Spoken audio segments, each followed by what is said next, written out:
Cue fake podcast music. Ba-da-da-da-da-da.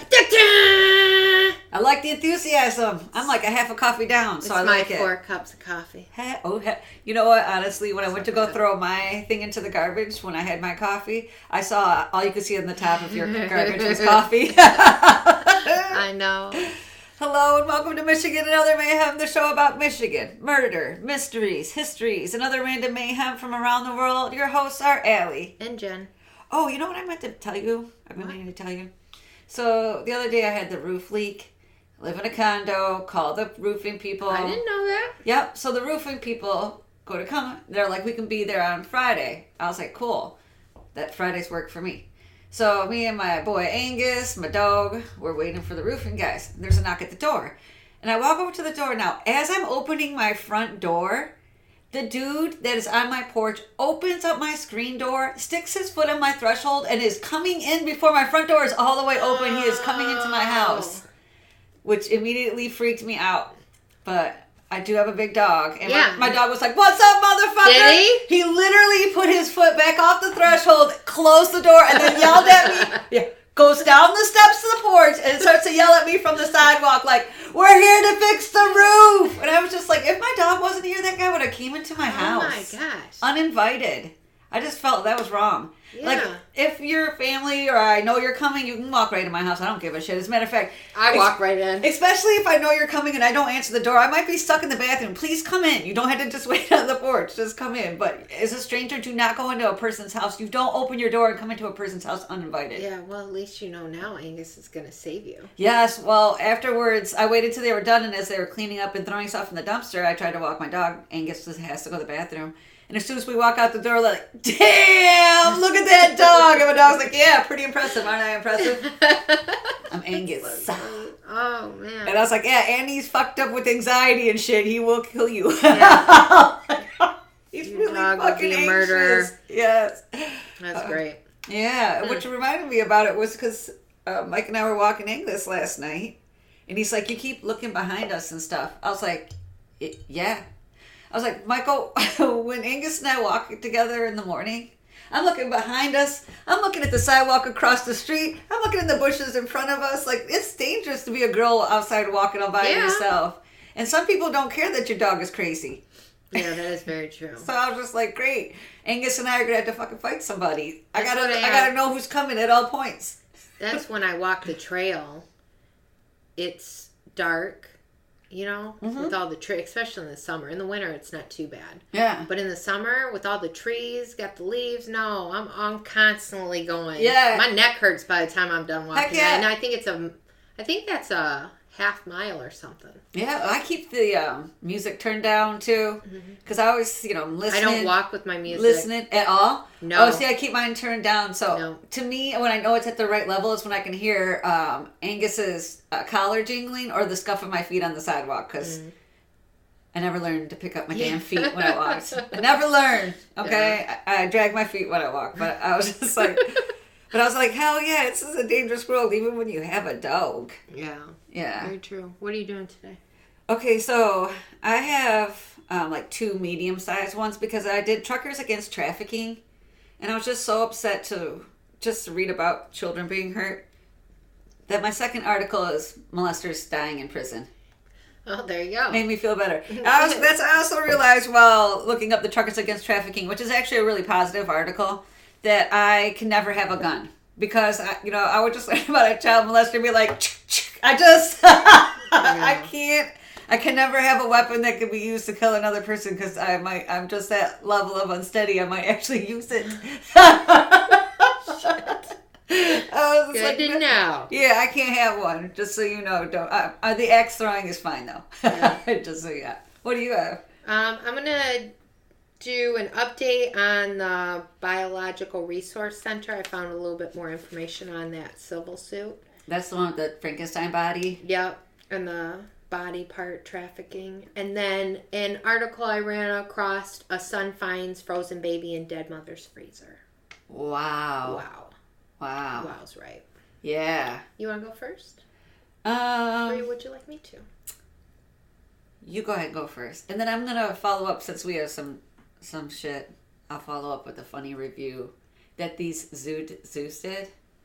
To me, it is the most hilarious. Who did it? Some zoos. It started out with the Oregon Zoo. They were reviewing their own animals. Oh, okay. It's actually really cute. Like when they talk about a rhinoceros, they're like, found a fat gray unicorn. Still pretty though. You know what I mean? I just thought that would be really funny. Find these reviews. A lot of looking. So, in a previous podcast, we talked about the Biological Resource Center in Arizona and how they were trafficking body parts of the people who were donated. Yeah. They were donated. That was the one where I learned after they're done using the body, then they provide you ashes back, right? Correct. Of the parts that they didn't use for science, quote unquote science. Yeah, correct. Yeah. Okay. So they were donated under the understanding their bodies would be used for testing diseases like Alzheimer's. Okay. Was one of them. An Arizona man, Jim Staffer, had donated his mother's body, who did have Alzheimer's at the time of her passing. Jim found that her mother's brain was never donated to the neurologist. Instead, the military purchased the body and used it for IED blast testing. It is reported she was strapped to a chair and something underneath. There was an apparatus underneath the chair, and then they blew that up. Oh my goodness. Yes. Jim was... Oh my goodness. By the way, I'm totally distracted. Your fingernails are really pretty. Oh, they're mood changing. Really? Yeah, so, pretty. Warm is green and cold is a ruby. Like the Wizard of Oz. Oh my Ruby, goodness. Emerald City. Oh my gosh. Okay. So, yeah. Impressive. Thank you. Yeah, you're welcome. I'm sorry. Keep going. Oh, it's all right. Okay. Thanks. Jim is part of that civil lawsuit currently ongoing against the owner of the resource center. So I think it's going to be interesting as this goes on to find out what each of these bodies... What happened to them? Yeah, what happened to them for the people that are actually suing. Oh my goodness. Yeah, that is crazy. Yeah, it's crazy. So the second thing I have is the son that finds the frozen baby in the dead mother's freezer. What happened? Yeah. In St. Louis, Minnesota, Adam Smith was cleaning out his deceased mother's refrigerator and found a dead baby wrapped in a blanket in a box in the freezer. Adam had said the box was in the freezer his whole childhood, and when he would ask his parents about it, they said that it was their top of their cake. You know, when you get married, topper, you hold that cake. I never did. I don't even like cake, but I do know people who do that. Yeah. Yeah. Of course, I would question it after so many years. I mean, your whole life. You know, if I went 30-some years and that box and cake was in the freezer, I'd probably tell my parents to throw it out. I don't think it's good at that point. Right. I don't know the... I think it might be a sentimental thing. Yeah, maybe. Because there's no way in hell someone can eat it. So I don't. Well, you and I are somebody... Okay, you ever heard of the Swedish death clean? Where as people get older and they realize they might be dying, they start to clean their house. Do they start to clean their house? Because, like, for me, I'd do that because there's things probably I don't want people to freaking find. Yeah, stuff like that. Getting rid of stuff like that. And just getting rid of so that when after you die, someone doesn't have a whole bunch of garbage to get rid of, right? Just get down to your bare essentials, what you need. It's called the Swedish death. You and I basically do that every year. But there are people out there that are not us and that will hold the fuck on to some stuff. It's just not us. My parents need to throw some shit out. I don't want to have to clean that. Right? Yeah. Brandon's gonna thank me because I throw everything out. Yeah. Yeah. So, Ariana's not gonna have too hard of a time. Mike and I are just like, do we need this? No. Yeah, there you go. Yeah. Okay, sorry. So, Adam believes it may be his sister. His mother had once talked about losing a child at birth. She had been pregnant at the time with twins, and family members claim she gave the second child up for adoption. Questions remain as to if she gave the second child up or if the child in the freezer is the second child and what really happened. Why would, you keep a body in the freezer in a box if there was no foul play? She didn't know about the Swedish death clean? Maybe. The baby's body had become mummified and they are performing DNA tests to confirm that, the baby's related to this Adam. Oh. Yeah. Nice. That's I just actually think kind you of would interesting. get. Yeah, I just think. Yeah. No, if I it think is the sometimes- second child, Yeah. you. No, I think sometimes just people panic. Obviously, they're not in the right mind mentally if you keep your baby in the freezer in any way. And you never think about getting rid of it? Yeah, no, there are people that hold on to things. Maybe they thought it was like disrespect.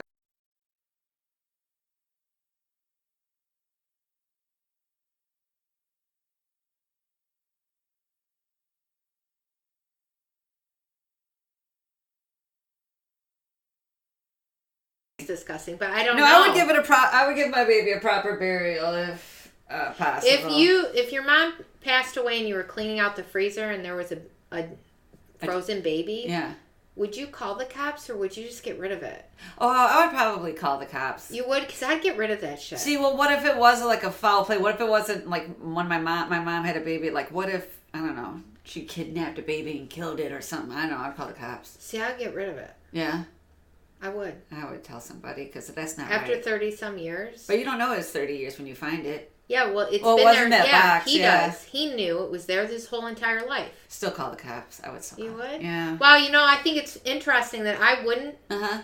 I'd get rid of it. I'd bury it. Yeah. And be done with it. Yeah, but you were quick to, call the cops on your mother. Yeah, she's dead. What? It's not like it's hurting her. No, in one of the other podcasts. I will kill a parent and I will call the police on and then I'm like, no, I wouldn't kill my parents. Yeah, I would. Yeah, if one of my parents was like an abusive person, or if I found out they were doing something horrible, I do believe, kill a parent.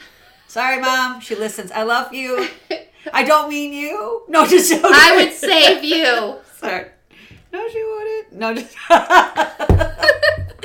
Okay, I want to talk about truckers against trafficking. Okay, let's do this. So, according to the Human Trafficking Hotline, human trafficking occurs in all 50 of the United States. In 2018, the organization received 442 calls from people in Michigan. Wow. Looking for help against trafficking. The most common type of trafficking is sex traffic, with sex and physical labor as a secondary type. Of the 442 calls received to the hotline in 2018, 2/3 of the people were adults, meaning that the remaining third is trafficked children.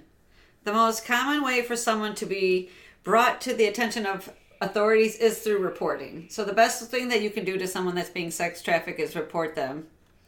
So there's a program that's called Truckers Against Trafficking. It's called TAT for short. And people who drive trucks have been working together to identify those who are at risk in being trafficked. Even UPS, the United Parcel Service, has also sent some of their drivers to this class. The truckers attend a class helping them with identification and how to properly report someone you believe is being abused. They are taught what signs to look for, such as the person seems to be under the control of another person. They have few belongings and they may be seen repeatedly in the same clothes. And they may be reluctant to talk to strangers or people in authority positions. So they say, like, here are the things to look for. If you see this person might be trafficked. Some of the advice given by Truckers Against Trafficking talks about calling the National Human Trafficking Hotline when you see a situation you may believe is dangerous. Should you be out in a rural area, you should also call 911. The advocate from the hotline will connect with the local police. So from the National Human Trafficking Hotline, they'll connect with the police, the local police. And the FBI suggests that the people call the hotline because there isn't a national database that collects trafficking information. So they're saying call the hotline and dial 911 because that hotline is the only one that's collecting trafficking information and that's telling them that here's an area where people are being trafficked. Well, you don't have to dial 911 because they're going to call. No, they want you to do both, and then those people will hook up with the I get it. So they want you to call both because 911 helps save the person. The hotline actually helps the police with tips. They say, this is what you do in a situation like this, because maybe a rural area might not know what to do with a human trafficking case. Mm-hmm. I always remember we talked about murdering somebody in a small town area. Helps you actually because they might not know how to handle a murder. Okay. Oh man, you know what I did? Oh, there we go. So also different police jurisdictions have different ways of handling cases, and the hotline can provide them guidance. So the class given by Truckers Against Trafficking is a 26-minute video and a 15-question quiz. So it's not like you go for all day, and you could do it in under an hour, right? During the video, it shows the drivers that most people are not choosing this life, but are instead unable to escape. Kevin Kimmel, a 60-year-old trucker, had been driving for 9 years, and in that time he had seen women who were being trafficked, but he had believed it was their choice. So he saw a woman and he believed she was being trafficked, but he also believed that she chose it. And after being educated, he realized that they were victims. Kevin saw an RV at a rest stop that he believed looked suspicious because it was parked in the back corner. And then he saw a man enter the RV, and then it begins to rock back and forth, right? He then noticed a young girl stick her head up an RV window before she gets yanked back in. And so he calls the police. When the police came, they found a girl who was being held captive for the sex trade. And the police believed that she had maybe 2 more days before she would have died of mistreatment. Because she's not hooked up to running water or anything. They're basically just keeping her in there and letting people come in and have sex with her. In 2017, Operation Cross Country 11, created by the FBI, took down part of a sex trafficking ring. There were 54 adults that were arrested for human trafficking, with 84 children being rescued. The children's average age was 15. The youngest was a 3-month-old girl who was being sold as a package with her 5-year-old sister for $600. That's why I was like, I need to look up molesters who die in prison, because you're sex trafficking a 3-month-old with it packaged with a 6-year-old. Just disgusting. Yeah. In Michigan, 12 children were rescued during the operation. So of all those kids, 12 came from Michigan. On September 26, 2018, Michigan law enforcement also performed Operation My Safe Kid. There were 301 case files for missing children in Wayne County. Just Wayne County, 301 children, where the operation took place. There were 123 children who were rescued during the operation. One teenage boy that was recovered had not eaten in 3 days. It also uncovered information for 2 missing children from Texas and another from Minnesota. A woman named DeVoe tells the story of being trafficked from Kentucky to Michigan. When DeVoe was 12 years old, her mother sold her to her sister and her brother-in-law, moving her to Michigan.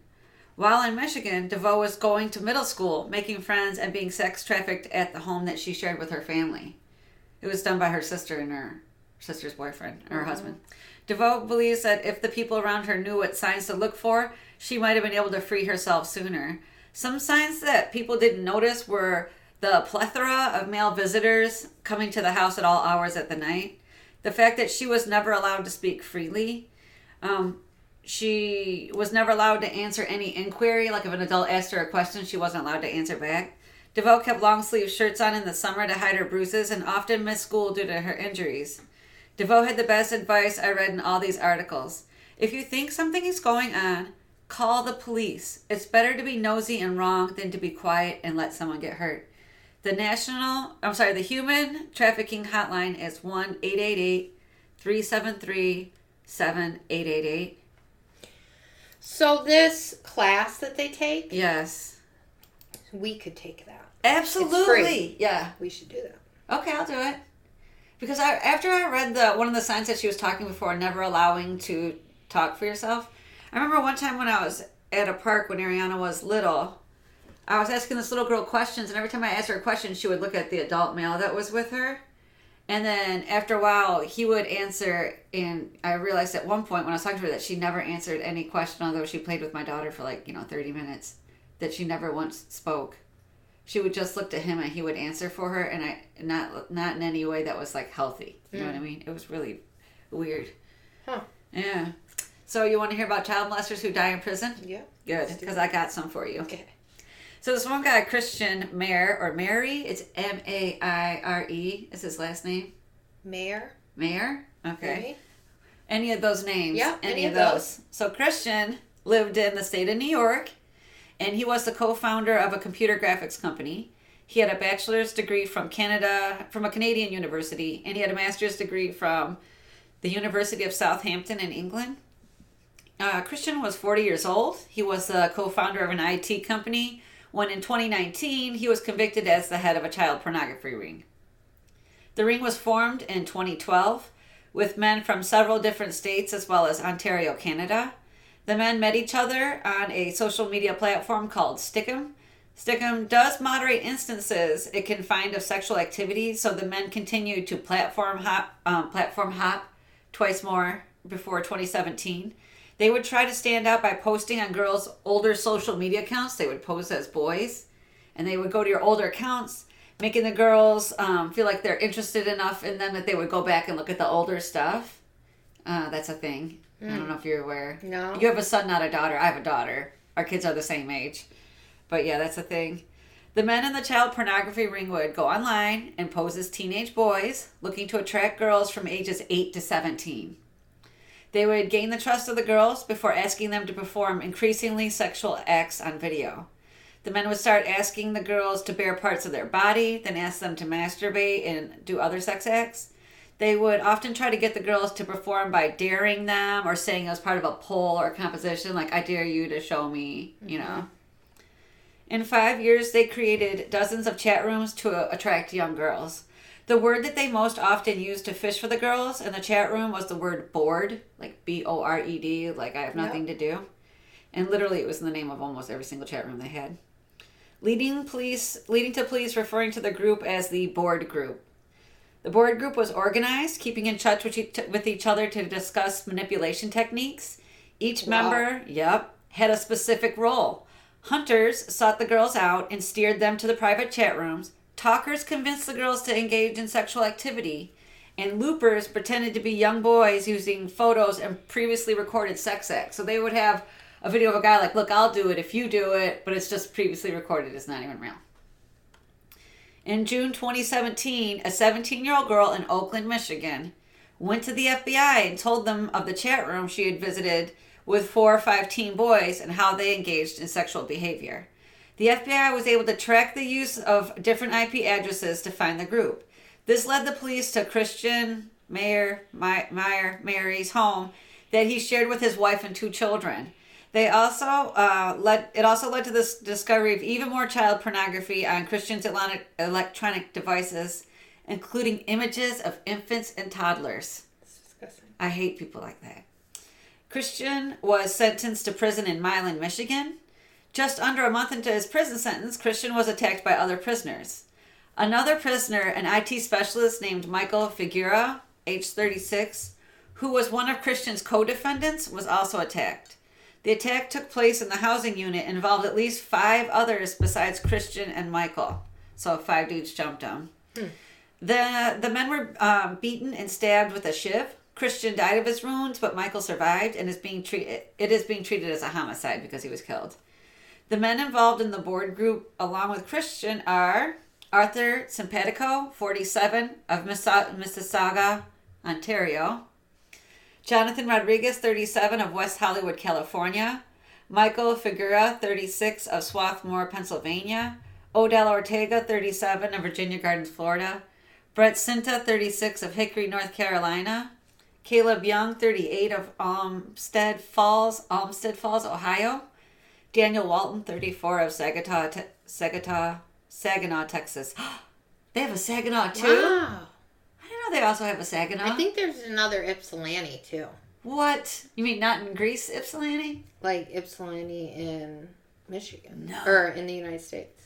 William T. Phillips, 39, of Highland, New York. Those men are child molesters, where they're actually part of a sex ring.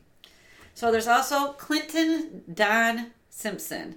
He just goes by Don, but his first name's Clinton. Okay. He created a miniature train track known as Mr. Don's Whistle Stop in his backyard. Oh. Yep. Danger! Don hosted parties for school-aged children. His miniature trains, big enough to ride, had more than 1,000 feet of track, a 200-foot-long bridge, and a depot for boarding. So I would probably get molested as a kid because I would be attracted to the train set. Like, come on. His train park was closed in 2007 when it was discovered that he was operating without a business permit. Also in 2007, at age 65, Don was accused of molesting 11 girls and 1 boy at his Whistle Stop attraction. Don had 14 charges, 10 for aggravated assault of a child, 3 for indecency involving fondling, and 1 for sexual abuse of a child. After being taken into custody by police, Don spent years in a state hospital in Texas. He was considered to be incompetent to stand trial due to mental illness. Oops, sorry. But I just want to be like, he wasn't so mentally ill that he could molest kids.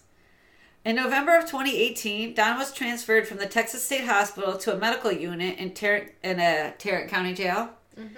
Due to being on the suicide prevention watch, Don and his cellmate, David Faustino Flores, were checked every 10 minutes. So every 10 minutes, somebody has to come by and do a visual check.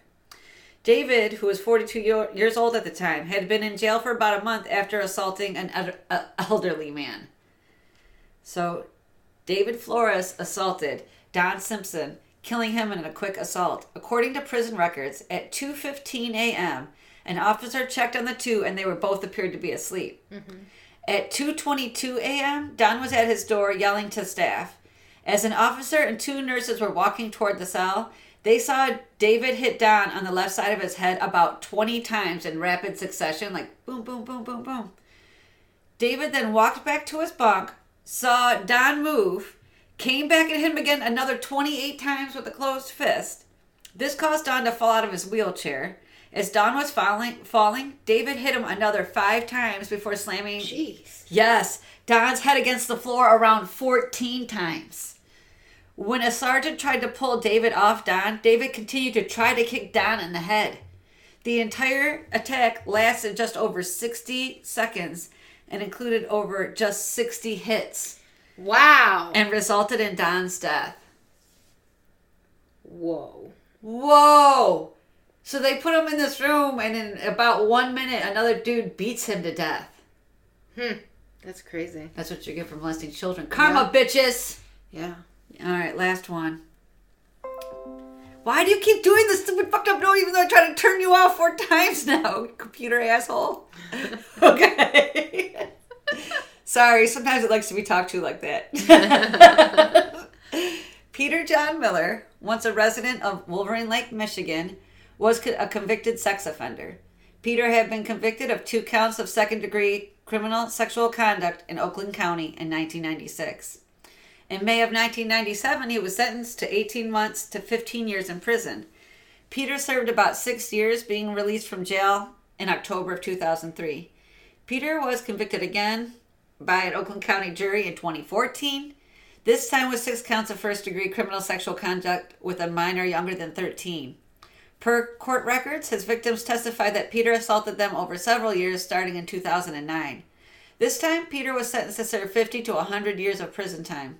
At the time he was given the sexual assault conviction, he was already serving 20 months to a 15-year sentence on a larceny charge from 2011. Around 1 p.m. on December 30th, 2018, Peter Miller was found dead in his cell. It appeared that he had hung himself. Peter's roommate wasn't in the cell at the time, and his death was ruled a suicide. So I was just like, but was it? Maybe his roommate did kill him. I mean, maybe he killed himself and he realized you're never getting out of jail. Could be. All right. Are you ready for a little breather, a mental palate cleanser, some zoo reviews? Okay. All right. The Oregon Zoo began rating their animals as if they were bought online. And the hashtag they posted on Twitter was #RateASpecies. And lots of zoos joined in. I'm not going to lie. I started following the Amazon or the Oregon Zoo after this. I was just like, I'm sorry, they're cute and they do funny things. The zoo posted a picture of a turtle with a 5-star review. And it said, came with a super cute case. Not the fastest, but outlasts every comparable unit. Retractable accessories, dropped in a pond, and still works perfectly. Oh, see, is that cute? That's cute. The Oregon Zoo posted a picture of a platypus with a 1-star review. I said, I ordered a duck, an otter, and a beaver bundle, and apparently there was some kind of freak accident with the shipping or something. Contacted the shipper. They claimed there was no error. Bad seller. Never buying again. Then they posted a picture of a vulture with a 5-star review. It says, pleasantly surprised. I thought I had ordered a Roomba, but this did an excellent job of cleaning up the ecosystem. Only downside is the projectile vomiting. Overall, 5 stars. Would drunkenly purchase again. I was like, yeah. An opossum picture was given a 1-star review. It says, was so excited to get the only marsupial in North America. Sadly, mine is defective. It pretends to be dead frequently. I was like, yeah, they do. They do. And the rhinoceros had a 5-star review with the following words. Rare, hard to find unicorn, slightly chubby, but still very sexy for those feeling horny. So on our link, I will have a link to the article that has more of the reviews. And then I actually have the link to the Oregon Zoo Twitter. That's great. They're funny. I like it, funny. Okay? I think it's funny.